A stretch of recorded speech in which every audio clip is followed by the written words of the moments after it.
Depuis 2 ans, un van sillonne le pays bigoudin à la rencontre des jeunes à la marge de la société, un public qui est difficile à approcher et à identifier. Un blabla-van pour entamer le dialogue.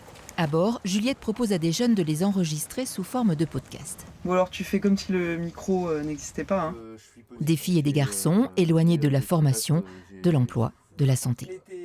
Moi mon objectif donc c'est de pouvoir être en contact, de pouvoir repérer les jeunes 16-25 ans un petit peu sortis des radars ou qui ont besoin de réponses ou d'adresses, de structures ou juste de pouvoir discuter, échanger sur là où ils en sont. Comme Steve, bientôt 20 ans, qui après une rupture familiale a largué école et travail depuis 1 an pour vivre dans son camion. Je vais donc réparer mon camion, comme prévu. Il fait partie de ceux que l'on appelle les invisibles. Un peu, ouais.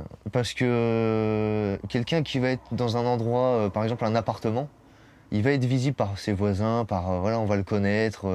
Alors que moi, je suis dans mon camion, je suis un peu invisible sur mon parking, je dors, et puis je fais un peu le tour dans la France comme ça.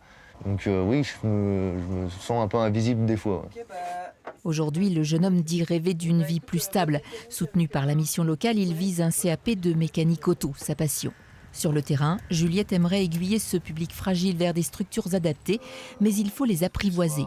En 2 ans, elle compte les entretiens sur les doigts de la main. C'est pas facile de repérer ces jeunes qui ont décroché et qui sont en repli. C'est pas qu'une méconnaissance des structures, le pourquoi ils n'y vont pas, c'est aussi pour certains un peu de mal-être, du repli, de la phobie, de plus savoir vraiment ce qu'on veut dans la vie, vers quoi on veut. Je pense que les démarches elles s'enclenchent quand il y a une envie. Redonner de l'envie, regagner l'estime de soi, tout cela prend du temps.